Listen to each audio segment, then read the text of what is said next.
Welcome back. So this is the third and final video in my Perfect Grade Unleashed build. The first two videos, I'll put links in the description. The first one is unboxed. The second one is kind of the beginning of the build through the end of phase 2. I'm not really going to rehash that much, so if you're interested in that, you can go back to that video, switch to the end, and see it all there. This video, I'll cover phase 3 to the end of the build. So let's flip over. I'll show you the final model, and then we'll come back and talk about it some.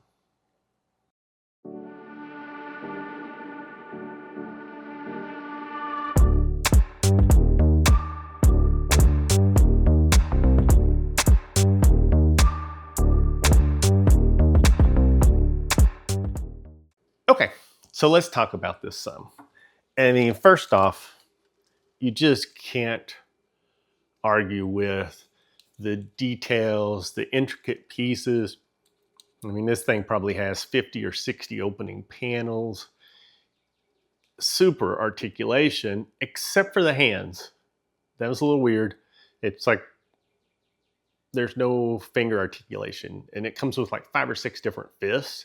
And the way they're kind of put together, I mean, you really almost just have to decide what weapons you want in which hand and just kind of design it from there, because trying to undo that hand is just kind of a pain. If you've never built a perfect grade, so let me give you some scale here. This is the high grade. So this guy is a beast, okay? This is a big model. This isn't something you just kind of build and figure out later where you're going to put it. He's a big guy. So let's talk a little bit and go over a few things. So the first thing is the phases, and the marketing along with those phases is really kind of bogus. The first 2 phases are all kind of mushed together. The third phase is like putting trusses on. It's like 5 pages long, and the instruction manual is 70 pages. So it's really not much to that.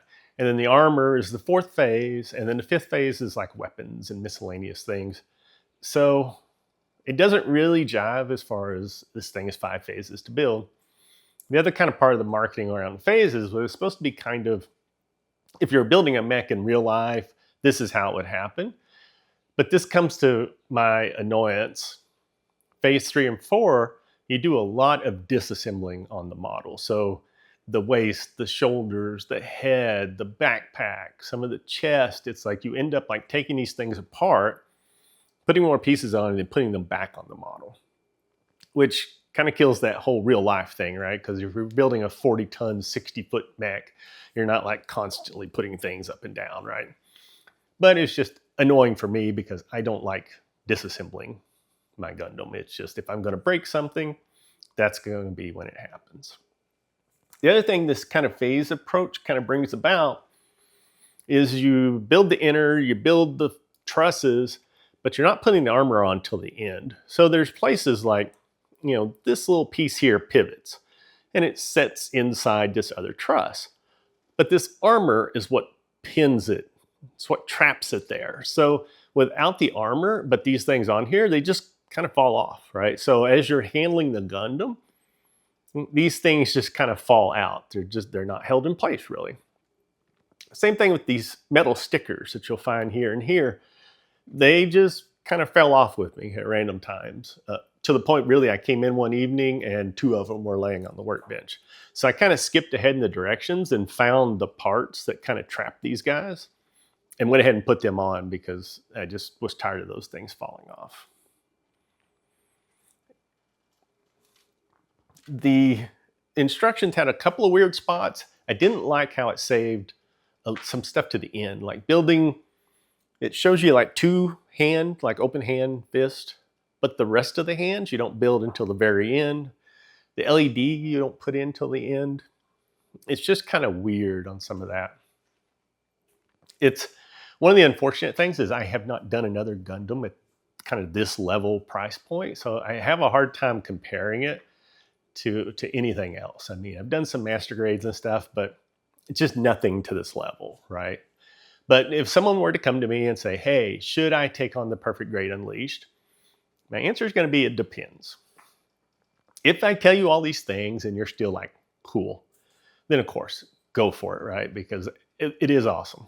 But if I tell you these things and you're kind of like, I don't like having to disassemble things either and all that kind of stuff, considering the price point and considering all the other options you have out there at that price point, I would probably go find something else to do. There are tons of master grade extremes and perfect grades. If you're looking to spend $250 plus, there are lots of options out there for it. So that's kind of where I land on that. As always, keep the comments and feedbacks coming. Always looking for bigger and better ways to do things. Thanks for watching.